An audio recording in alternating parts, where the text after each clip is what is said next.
So talk about, as a district leader in Minneapolis, right, how does this broader research context and the R&D that's going on in the field, how do you apply it? What measurements do you use around the social emotional dimensions of learning in Minneapolis? So good morning, everyone. Good morning. Great to be here. So I want to give you a little bit of context of Minneapolis Public Schools before I begin, which I think will help answer the question a bit. We are about 70% students of color, 70% is free and reduced lunch. We've had an achievement gap in our district as defined by test scores. We have some of the highest white achievement students in the United States of America. And then we have 17% of our African American Indian students that have mastered grade level standards. And so when we're looking at social emotional learning and having these conversations, what we are realizing is that how we have our schools structured right now aren't working for all students. And so we're also looking at social emotional learning and equity synonymously, and I know there's a panel after that that will go in depth. For us, this measurement, we've been able to do a lot of work on our programming, supporting the programming through the process of measurement. That is, as we've started to measure things such as persistence and self-regulation and self-management, what we've been able to find is that putting that level of rigor on social emotional learning for some of the traditional educators has really allowed some of those folks who have not wanted to change their practice to feel confident that if they do, and I say best practice, so if they do best practice in the classroom, and we look at social emotional learning measures as a leading indicator, because we've found in our district they are correlated with attendance and behavior and academic growth, and we're able to see that, we're able to correlate that. With Camille's work, we piloted the bell at our 9th grade, and one of the significant things we found, for example, was that context matters, right? And so these social emotional measures change based upon the classroom that you're in. That has huge implications for what we need to do as adults in terms of creating spaces to provide the best learning environments for our students. So not looking at students as people that we need to fix, but really looking at what do we need to do differently as educators in the classroom so that students are able to be fully realized and humanized in their learning environments. So that's what, in terms of what we're measuring and what can be done differently. I mean, I think on best practices in our district, for example, we do some work with responsive classroom. And so there's some daily formative work that we do. So that feels really good. We're trying to incorporate some of these measures into our school improvement plan process, right? So, but the danger is always over-measuring. And so we're looking for the field to provide guidelines for us in terms of how often do you assess? Because we don't want to get into the trap of always trying to move something that we're still trying to understand. And then, of course, as educators, our business is trying to make things better for our students. So we have a tendency to want to measure too much. Right? So that's where we need guidance from. But I think certainly for me, the chief of accountability, what's been helpful is that this has allowed the programming to move forward and move specifically from a student services department to integrate it across the system where we're now seeing value in our teaching and learning departments, our special education departments, our English language learning departments, even our human resource area. We're now seeing that this does matter in terms of trying to address the achievement gap in our district that has persisted, has not moved in 5 years. Russ, can I jump in for 1 second? I want to just expand on something Eric just said about, so all of the things I just said about no one measures as well, this comes from somebody who has spent the last 5 years trying to develop good measures of these things. And so the Becoming Effective Learners survey that Eric was referring to is a unique, and I think it's a unique survey design, and I think it gives us important information that is critical for this conversation. And as Eric alluded to, what it asks students about, it's self-report around social, emotional, and academic mindsets and those kinds of things, but it asks those questions in the context of specific classrooms and asks the same student to report on themselves in 2 different contexts, and then also ask them to tell us something about the classroom.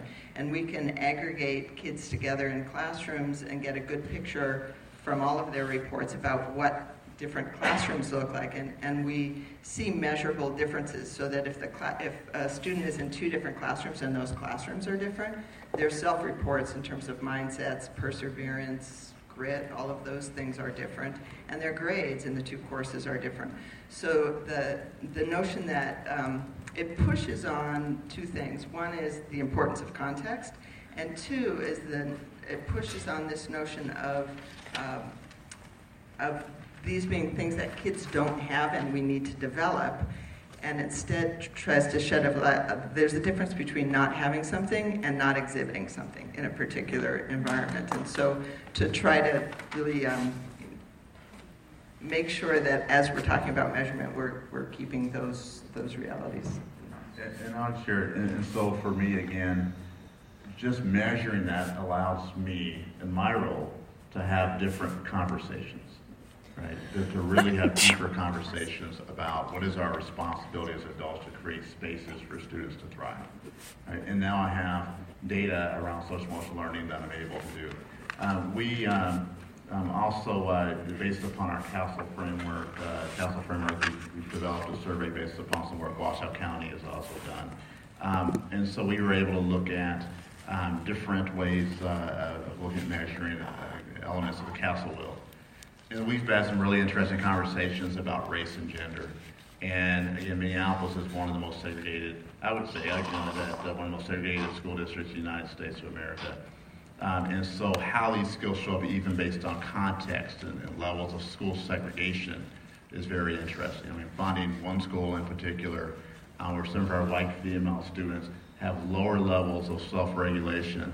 And so I'm thinking about, and so now we're going deeper, but the achievement is the same. And so I'm saying, okay, are we picking up elements of stereotype threat or something there, right? Because the achievement's the same, but some of our female students have really low levels of confidence and self-regulation on predominantly white schools. In some of our segregated schools, you don't see differences between your males of color and your females of color, right? And so we're having deeper conversations of what are we doing, what kind of environments and climates are we creating that are sending messages to our young female students, our white female students. What are the conversations we're having with our young males of color? But that's what the data allows us to do, is go deeper, and I think it'd be a bit more courageous in doing the things and the conversations we need to do so our kids are successful. All right, great. So I want to come back. That frames like the broad context. I want to talk about what the challenges, the biggest challenges each of you see. And Eric, I want to start with you from that sort of practitioner, district leader perspective. What are the biggest barriers you have around measuring these mindsets, skills, competencies? What do you need most that you don't have? And then Camille will come and try and answer that from a research perspective, and Marty will ask you from a policy perspective. Well, on the, as mentioned, Camille, the assessment work group committee with CASEL and the framework committee, we're also on that committee as part of that work. What I'm needing is a bit more alignment, and this is something that we're wrestling with between frameworks, programs, and measures. And so one of the things that in our thirst to really address things that matter, and we all intuitively know that social emotional learning and academic development is extremely important, but teachers are on their own going online and finding things that they believe work. Okay, and then what happens if the principal's unaware of it, then they unintentionally or as intentionally are gatekeepers for that work. School A's doing something, school B's doing something, and so, as a district, one of the things we did is we took language in the frameworks and we incorporate that in our strategic plan, and then we align resources that so we can support principals and teachers in doing the work, right? So we're all aligned. The field, it has been really geared towards programs, as was mentioned. And again, if those aren't aligned to frameworks, then you have a disconnect, and then sometimes when you go online, you just find a measurement. So if we're going to do it really well, I think we need support from the field in aligning frameworks, identifying the values behind the frameworks, looking at the programs that are aligned to the constructs within the frameworks, and then we need to measure it accurately, and then define how those measures should be used. I mean, in most cases, they should be done in a formative way, and as Marty said, to change instructional practice. I mean, that's the value I've really seen in doing this work, is that it's really giving people the confidence and in some cases legitimacy to do good teaching. And as I always say in our district, do good teaching and the test score takes care of itself. Get students to love learning, get students to develop critical thinking skills, take risks, and you're going to get the outcome at the end. And that's different than a conversation and the pressure that I think principals have felt for years. I think in some cases starting with No Child Left Behind. But if we do our best work and then focus on our kids, then we'll get the outcomes. So from a research perspective, I think there's three big concerns. One has to do with self-report in general, and the idea that even in the best circumstance, when a student is or anybody's doing a self-report survey, there's kind of multiple steps. You have to understand the question. We have to trust that we're all understanding that question the same. We have to recall information to answer the question. We have to kind of make some judgment about that, and then we have to, choose which of the choices here most line up with our experience. And so there's plenty of opportunity for error to be introduced in that process. And there's particular kinds of error that get introduced in self-report surveys that we've seen in our work. One is just kind of a halo effect thing, that if a person has a positive feeling, if a student has a positive feeling about themselves and their academic performance or about a classroom, then they tend to not really, they tend to just say nice things about themselves or the classroom and not be thinking really deeply about the nuanced difference between one question and the next question. And likewise, if they're unhappy with something, they tend to have, cast negative on everything without really thinking deeply about each separate question. But a bigger concern has to do with reference bias, and that is when you are choosing which choice of your response options, you are always making that choice in some kind of context, in reference to something. And we don't always know what you're using as your standard. And a classic example of that is in something like grit or hard work, that you're measuring yourself relative to your peers, generally speaking. And so if you are in a really high-achieving, hard-working environment and everybody is like a super overachiever, and you are too, but you look around and you think, well, relative to all of these people, I'm maybe kind of medium, and you might choose the middle option. In another school, in another environment, there might be a much more culture of kids not doing work, nobody really wanting to work hard, and you might also kind of be in that. But you look around and you say, well, relative to all these other kids, I think, these guys are losers and I think I'm a harder worker, and you might uprate yourself as a result. And within a school, that's fine, because what we find is that within a school, the people who rate themselves higher within that school tend to be the harder working ones, and that's aligned with they get better grades, they have other kind of outcomes that show them to be higher performing. But when you compare that group of kids with the first group of kids in a really high-achieving school, what you see is that this group of kids in the low-achieving school has rated themselves higher on the scale than the students in the high-achieving, because they all graded themselves, they all upgraded themselves, and that if you compare, like at a school level, the average grit score and the average grade of these guys and the average grit score over here and the average grade, all of a sudden it flips and you see the reverse. And we see that in a lot of our own survey work. And we see that in a lot across most of our measures, that there's some indication of reference bias. And we've also seen in other surveys where if students are measured at the beginning of the year and the end of the year, like as they come to have higher expectations around things, like if you ask them about their sense of belonging at the beginning of the year and at the end of the year, and all year long you've been really trying to build this culture of belonging and set this message about the importance of belonging, well, they might become more discerning about what belonging means. And so they might actually, the overall level of belonging might have increased, but they just have a higher standard now. And so they, by the end of the year, they're harsher on the environment than they were at the beginning of the year. And that's a good thing, right? They've learned more about, having a more discriminating standard, but your improvements look like you've gone backwards when you look at those two comparisons. So for all of those reasons, I think the self-report surveys, we really need to take with a grain of salt. And then the last piece I would say is just around, we have a really underdeveloped theory of most of these constructs we're trying to measure, and a not particularly nuanced developmental understanding of them. And so, for example, when in mathematics, if you're trying to understand the progression of math learning from kindergarten through 12th grade, just think about all of the many math questions that you would need to be able to kind of map that whole progression. But we have a belonging measure that has 4 items, and we ask those same 4 items, whether you're in 5th grade or 9th grade or 12th grade.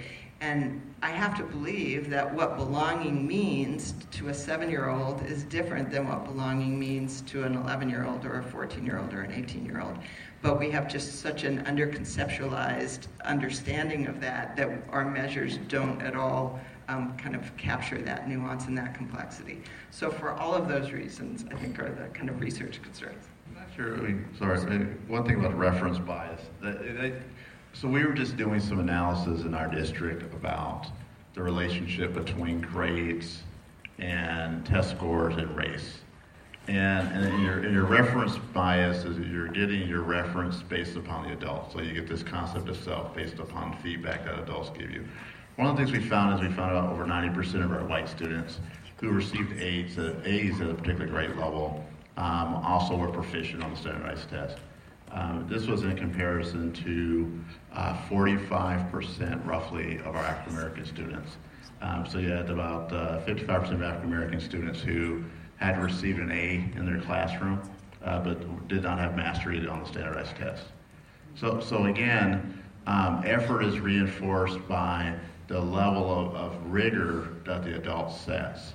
So how much are we as adults responsible for that reference bias? I mean, this makes me, and this is where these social emotional learning conversations are taking us as a district, because again, if you look at these measures as leading indicators, and then we're looking at the relationship between these measures and grades, and we're finding, wow, doesn't seem to be, there's some interesting things that are happening with grades and test scores, and so you can graduate, and we work on increasing graduation rates, but if the students are graduating with 8th grade reading levels, 9th grade reading levels, we haven't done our job, right?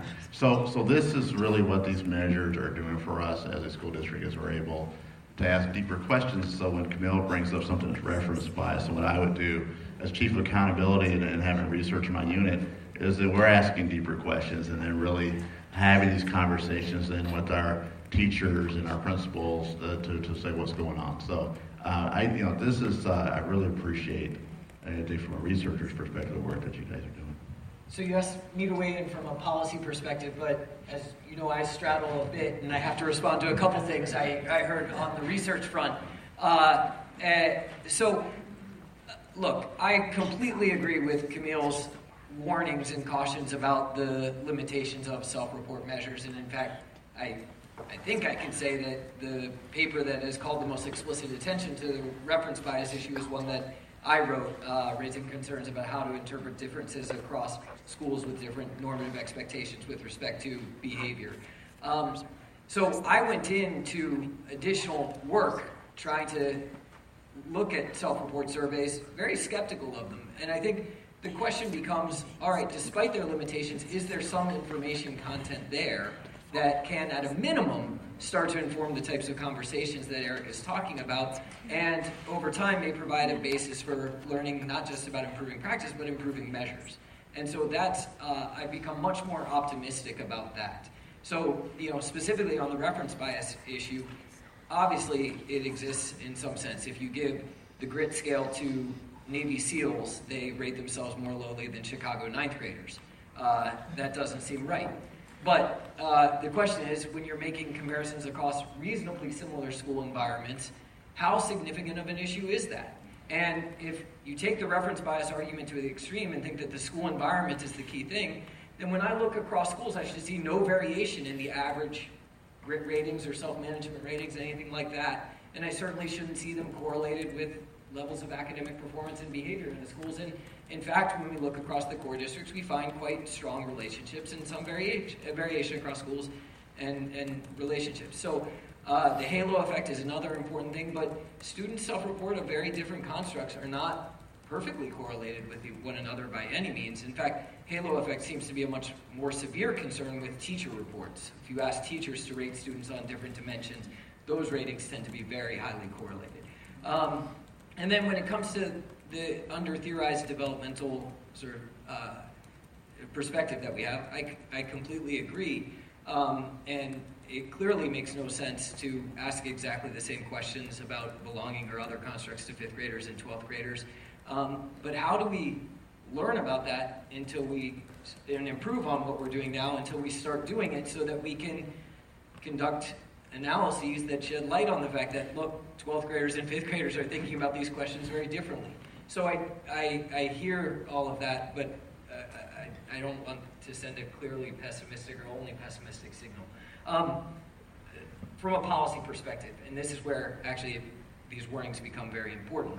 The big challenge I see from a policy perspective is that we're at a very nascent stage in our understanding of how to measure these things. There is a need for a lot of experimentation and revision over time, and that is very hard to do in a formal policy context, right? Policy is a blunt instrument. If it's very hard to iterate over time. Getting the core districts to agree on a set of 4 competencies that they wanted to be able to measure via self-report surveys in 10 minutes. They did not want to pay any licensing fees. They wanted to have sign-off on all the items. You go through that process once, and they're not too excited about changing and revising when you find that one item doesn't work quite as well as you want it to. And so I think when you start connecting to policy, it becomes harder to do some of the skunk work that actually we need right now to improve our ability to measure over time. So that's what I think of as the sort of the trade-off or the barrier as you bring policy into the conversation. So, and it's a great, Eric, if there's something you want to jump in, I was just thinking from a local context, even using the measures in our teacher evaluation system. One of the things that's happened is that when you start using these measures and they're still being developed for accountability purposes, what you start losing are the critical conversations about the student's self-report. And then the adults are pushing back saying, but methodologically, those measures aren't sound. Well, their conversations are, right? So if you're in classroom A and there's high ratings of relationships in classroom A, and then in classroom B, there's low levels, there's structures in schools such as professional learning communities where teachers can have those conversations in a positive way. But sometimes when you use it for accountability, then the measures start becoming politicized. And I really have seen that at kindergarten and 1st grade when we're doing these measures. That's when I think is the challenge when you're looking at relationship between policy, in this case district policy, how we're going to measure teachers being successful. And you can say it's a multiple rating, but again, it's how do we communicate the purpose of the measures? I mean, obviously the number one thing we should be doing is improving teacher practice. And so what's the best vehicle to get there? Sometimes it's accountability as defined, but I worry sometimes about the measures and when they're not yet fully developed or developed enough to have really important conversations that do things formatively. From high stakes accountability, I think we have to be very honest with ourselves to say if we use them too soon, we can actually limit important conversations that should be occurring that can improve student achievement.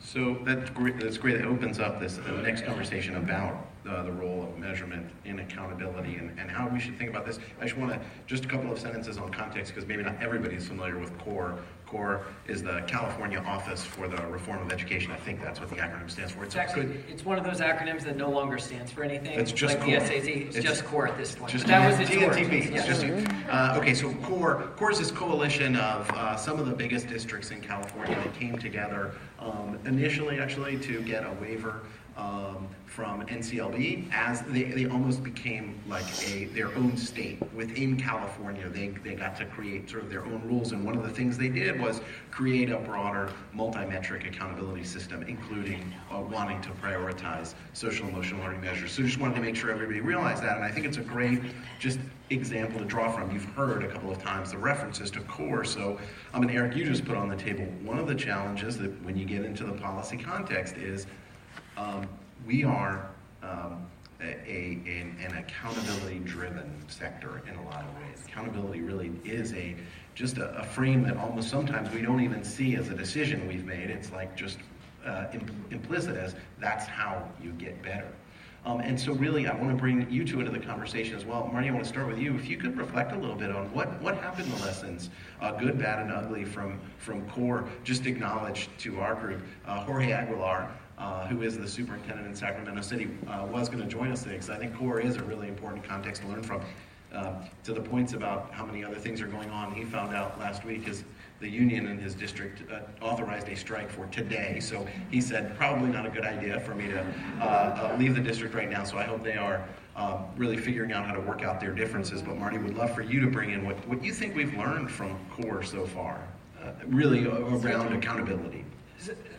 So let me start off with an observation, which is that accountability is a loaded word in American education right now. It probably always has been. But when people hear the word accountability, they think high stakes attached to measures with consequences for either individual students' progression, or even more controversially, the job status of the educators who measures are being tied to. And I think what CORE set out to do, even if it started being slightly consistent with that, it had its origins, as you say, under a waiver from No Child Left Behind, where they were still, yes, required to use their school performance index to identify 5% of schools and intervene in them in consequential ways that the federal government signed off on. It certainly isn't something that I would describe as accountability as we typically use the word in American education currently, their current approach. And so I actually don't think at this point that CORE has much to tell us about whether these measures should be built into high-stakes accountability systems right now. And I don't think we need to be told the answer to that question, because I think it's fairly obvious that the types of measures that we have don't support uses in which the stakes attached to them are high, that would clearly undermine their properties as measures and probably drive the type of behaviors that we wouldn't want to see. That's one of the lessons I think we can draw from the test-based accountability movement broadly. So I don't think we need to look to CORE to draw that lesson. And it would, as Eric was just saying, preclude the type of conversations that need to be happening about the validity of measures and how they should be interpreted in order to inform practice. So as for what we're really learning from CORE, I think it's the value of including social emotional measures in more of a formative performance management system with a relatively low weight attached to them, even in terms of the overall signal about a school's performance that's being generated by that system, and how educators respond. I focus my work in CORE mainly learning about the properties of the measures themselves, and as I just mentioned, I think I've actually, at least relative to my expectations, been surprised that there's more signal than I had anticipated, but I had fairly low expectations going in. That's your reference bias. That's my reference bias, exactly. But there's a lot of much more important work, frankly, or as important work going on right now, trying to see how educators are responding. And I'm not as directly involved in that. It's too bad that Superintendent Aguilar isn't here to talk about that. But I think that's the other dimension that we need to be looking at the same time, and I just don't know where we are in terms of understanding. That's great. And Camila, if you could come in and just, so Marty sort of framed out, right, clearly not for, from his perspective for high stakes accountability, but how do we make these things important? What is the right way? How should we think about the direct measures of social emotional dimensions? And I say, Marty and I actually agree on pretty much all of this stuff. I think that I tend to go cautious and skeptical particularly around the use for practice and accountability.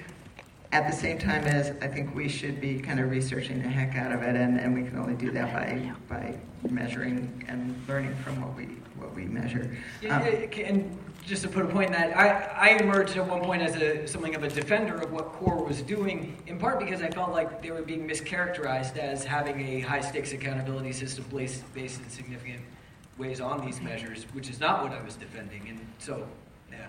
Yeah, and at the same time as I say my own survey measures show reference bias, they also are really good diagnostic tools, and within a context have a lot of a good signal relative to noise and are, I think, accurate. So all that being said, I think that when we think about accountability, I always think about so even in the project that this partner project that we did with Minneapolis and with 10 other partners around the country, I always sat down and said, why do you want to improve these social emotional things? What would be different if you did? What would look different? How would kids act different? What would be different? And when they start talking about, more kids would graduate, or kids would come to school more often, or they'd be more engaged, and I said, well, then measure those things. Measure those things as the things you want to hold yourself accountable for. And things like these surveys are very good diagnostic tools to help you understand maybe why you're not getting there. So we would always start with the question what's the problem you're trying to solve? What data do you already have that tells you have an issue that you are trying to work on? And maybe these survey measures can help you understand how better to improve that. So maybe it is around belonging, maybe it is around a lack of relevance, and maybe I would say for the most part it's much more likely to be that than that kids don't have a good work ethic, for example. And so that then you can work on the kinds of things that would improve sense of belonging, improve relevance, all of that, but hold yourself accountable not to did the survey measure move, but did the outcome that you would like to see as a result of that move. If the survey measure moved but the outcome didn't, you shouldn't be satisfied, right? So it's not the survey measure that should be the thing you're holding yourself accountable to. And I'm thinking about, there's a piece that's missing, and I think that happens a lot in school districts where there's this false dichotomy between assessment and instructional practice. And so, as we're measuring, we also want to make sure that we're linking instructional practices to social emotional learning. And so that's the thing. So what are the best practices in instruction? For example, teacher feedback is a phenomenal best practice in teaching and learning. But when you're able to link it with, if you give feedback the right way, that can support, for example, growth mindset, but that can support motivation.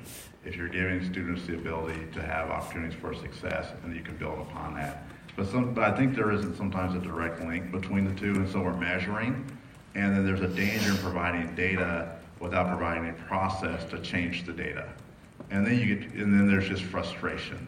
And so the more that we define our measures and we continue to do this work, we also need to work lockstep with teaching and learning departments, other academic departments, to make sure that this work, and I know we talked about the embedding of this work into core content areas such as literacy, math, social studies, science, because then it becomes just a part of the work we do, where traditionally I'm thinking in our district, we've had the CASEL framework since 2004. But when we were able to tie measurement to it, now we have the work embedded in the different areas. And now teaching and learning is really looking at what does this mean for literacy instruction. Well, as Camille said, making things more relevant, creating safe spaces, having more choice. I mean, those are all instructional practices that can be aligned to developing social emotional learning. And again, it's best practice in teaching. But I think right now we're in this struggle with measuring, but not providing the opportunities or the instructional support and how to do those measures. And then it goes back to then we're over-assessing without knowing what to do. And then it creates a lot of frustration. So I want to see if there's questions from folks, but the next conversation we're going to go to is a conversation around the intersection of equity and social, emotional, academic development. And Eric, I just want to turn to you and to talk some about, you've put some of these issues on the table about how this plays out in a diverse district and what you're learning. Chip, hone in for us, if you can, on measurements and what you've learned about how measurements interact with the diversity of the student groups that you're trying to serve in Minneapolis. You know, I didn't mention I also have equity in my department, so I think it's exciting. I have research and accountability and equity in the same unit. What I found is one, there's fear sometimes when you're collecting information. There's fear from some folks of releasing the data because it's open to interpretation, and so you always want to also make sure that we're being asset-based instead of deficit-based.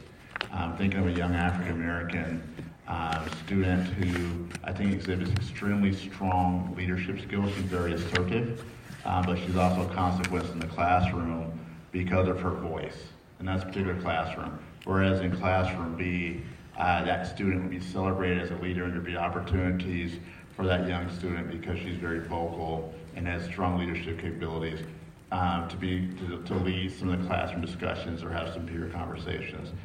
So that's one is making sure we're asset-based.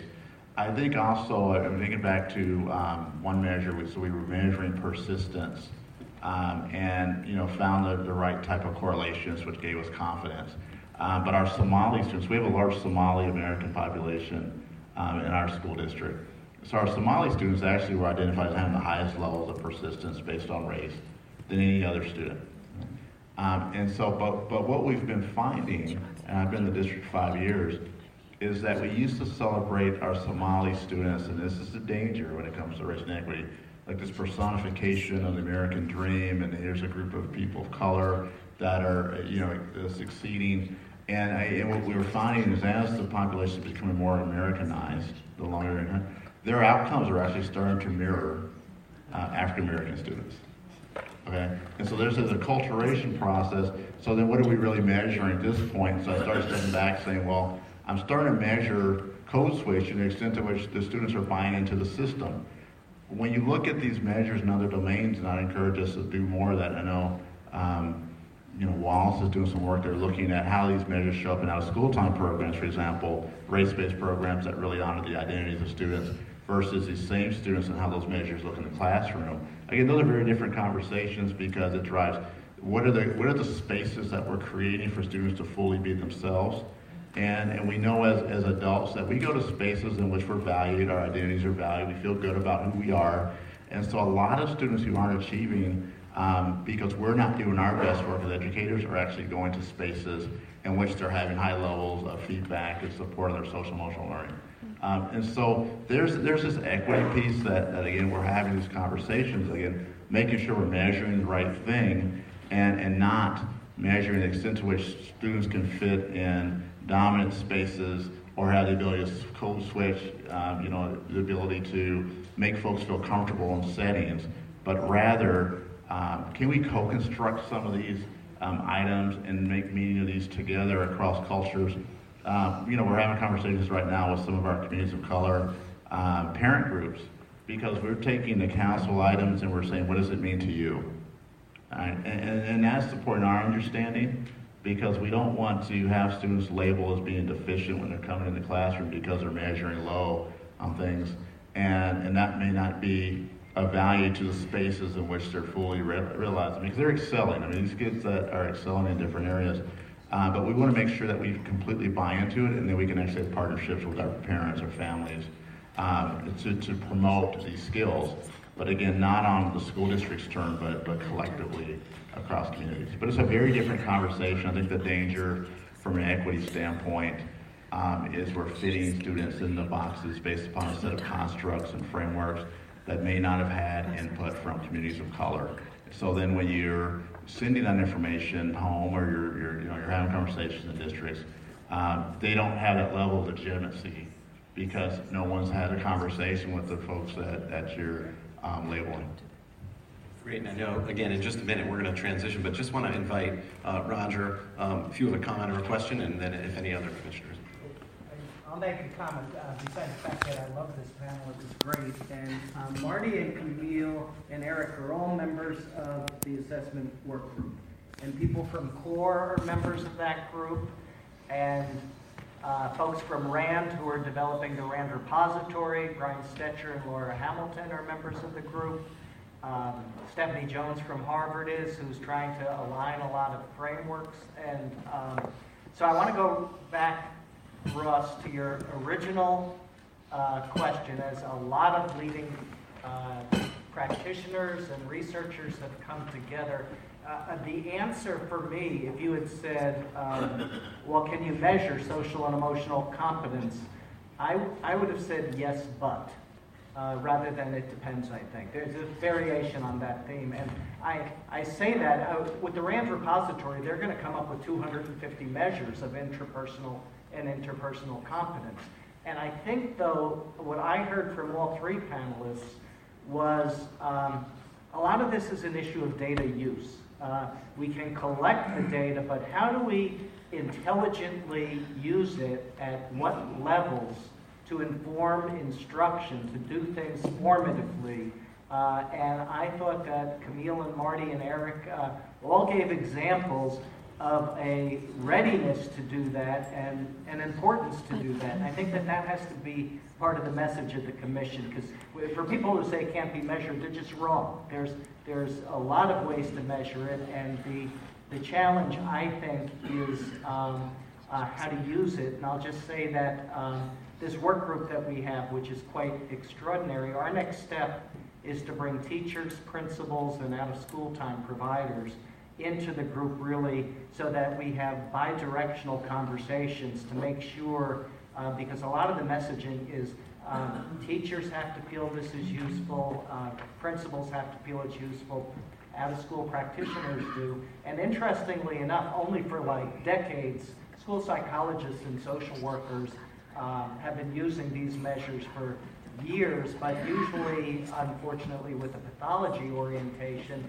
rather than a strength-based orientation. And I think what we're talking about is maybe a paradigm shift to use these measures to promote strength, competence, leadership, and I think we have examples all around the country where that's going on and going on well right now. Yeah, I think that's a great frame, and again, in some ways, really invites the conversation around equity and what do we know about how these measures apply and don't across different contexts with different groups of students. Yeah, Jim. And I know we're trying to wrap, but I was trying to. The thing that I heard that caught my ear was: do we have the balance right between measures that, for the environments that create the context for young people to exhibit these competencies, versus the measures to determine whether or not, quote unquote, they have them? And I am not sure I heard that we have that balance, and I'm not sure when I encounter people from the field that I'm encountering enough people who I think have that framing. And so I just love to hear one more take on that before we're done.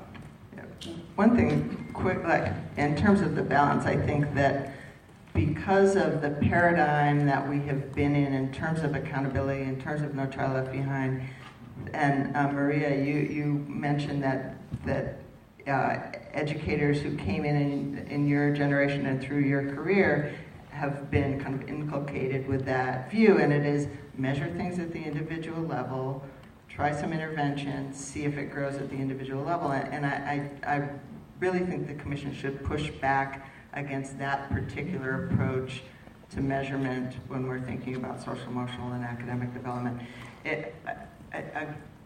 If we think about yesterday, for folks who went to the middle school and listened to the student panel.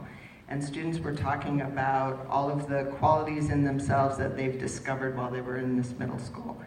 Now, if you would have measured those kids coming in, or measured those kids coming into that middle school, or say they went to some other school and you measured them and said, okay, do you have these competencies? You would think that no, they don't, but because they were in this environment, they feel like, okay, all of these things were brought forth in me. And I don't think it was that someone taught them how to do these necessarily. In some cases it was they learned strategies that were very helpful for them.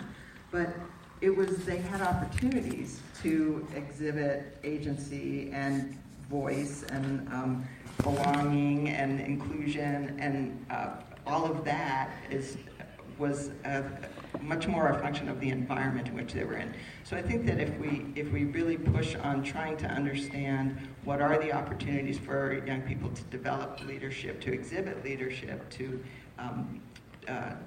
for example, sense of belonging, how are we creating that in environments that's just a much that's going to get us much farther, much faster. So I would strongly push for that.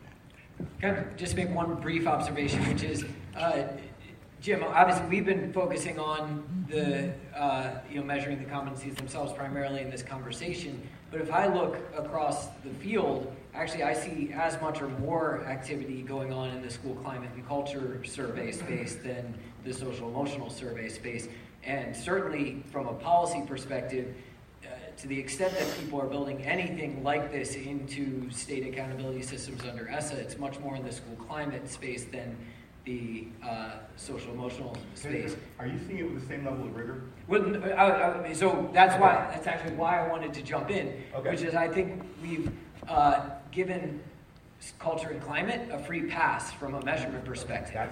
That's what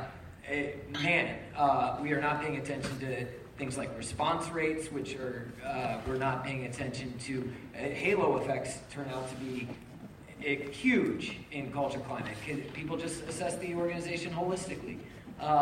We don't pay attention to how much it matters what time of year you do the survey, which seems to matter more for that than for social emotional measurement. So that's where I see it. So as I agree, let's measure the environments in part to avoid having these things be interpreted as immutable and not context dependent. But let's be just as rigorous and not. That's where I see the conversation being out of balance. I'd share another perspective too. Sense of belonging as a racial being, sense of belonging as a gender being in a space that you're in. As a district, one of the approaches that we're taking is we're focusing on the adult social emotional learning. And the reason is that, looking at our workforce and the students and the teachers that the students that teachers are teaching, when you're doing a morning meeting, for example, when you're in a morning circle and you're asking students to share their experiences, and those experiences are grounded in their own realities, our adults have to be able to hear that and manage their own emotions, right, and provide support for those students. That's when it works really well.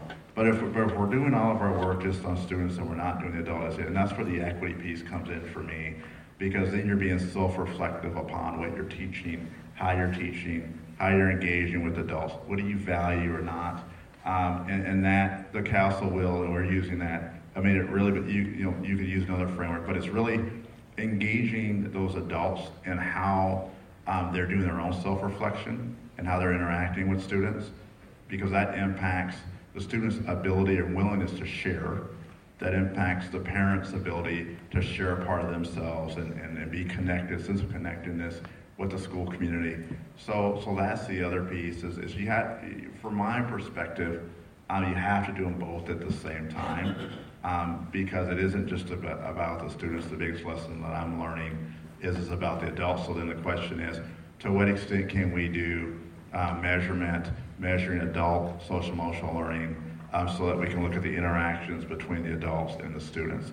And that gets really political, and so then it depends on like how are you going to use it, and so those are the conversations we're having. What we're finding with our cohort schools, so we have 10 schools that are in a cohort this year, as part of the Collaborative Districts Initiative, is that when we frame it as a supporting good teaching and your ability to receive students authentically, the schools are volunteering to do it. But again, this is from a district's perspective. I'm saying this is your own self-assessment and this is for your own professional growth. I'm not interested in collecting that and comparing that across schools because I know that at this point in time, in our district at least, those measures wouldn't go anywhere. I really want the teachers to be reflective. And again, we're tying into the equity piece and being better teachers and reaching students differently. Awesome. Thank you. Thank you. So Karen, you're going to get the last word, question or comment, and then we're going to wrap this session. I'll try to make them all fast. One, great panel, thank you. Two, to this point of balance, I would love to hear, probably in particular from Camille, because I know you know both, the after-school space, the out-of-school space started more on the other end of the balance. They started really trying to figure out how to assess and improve the quality of the context, and then carefully started adding in the outcome measures once they could demonstrate that we really could go into any community with a network of providers and up the quality. And now we really do have pretty serious evaluations that show when you get to high quality and putting that environment together, you get increases in social emotional skills and you get increases in academic performance. And that's not just the meta-analysis, that's actually in programs that are showing that we can do that. So how do we bring that into this conversation? Because often we have, Minneapolis uses the youth program quality assessment. Often you've got these two things happening in both. And that issue of creating that context is really at the point of service. It's not the broad climate and culture surveys. It's really, is that practitioner demonstrating and moving up the quality of the adult practice and co-creating that context so that young people are actually exhibiting the behaviors that you want.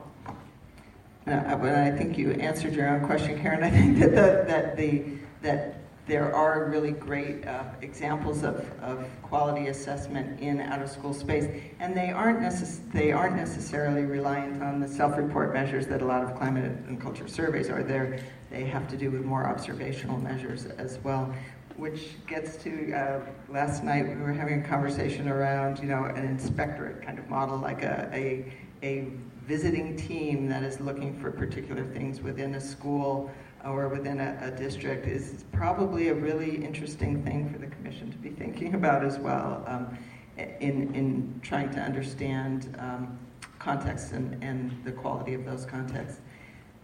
One thing I just want to take the advantage of this question to say, and it has to do with, I think, something that youth development organizations and out-of-school organizations understand very, very well, and I think schools are slower on the uptake, and particularly high schools.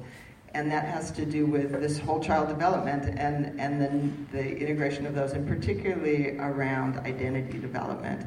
And when we were talking about equity questions, that a lot of the social emotional framing thinks about interpersonal and intrapersonal skills and competencies. So how are you in terms of your social skills and getting along and empathy and working with other people? And then in terms of self-management skills, self-awareness, self-regulation, those kinds of things. And missing from that is a very explicit call out of identity development about if young people are growing up trying to understand who am I, how do I fit into the world, what do I have to contribute, where do I belong, what am I connected to, and that drives their learning. So it's not just those inter and intrapersonal skills that help them become more effective learners, it's that who they are and what do I have to contribute is what drives them to want to learn. And so, and we live in a racialized and gendered society that sends all kinds of messages around that. And so to think really explicitly also about this identity development piece when we're thinking both about context and we're thinking about individual measurement and how does that play into our interpretation of what we find.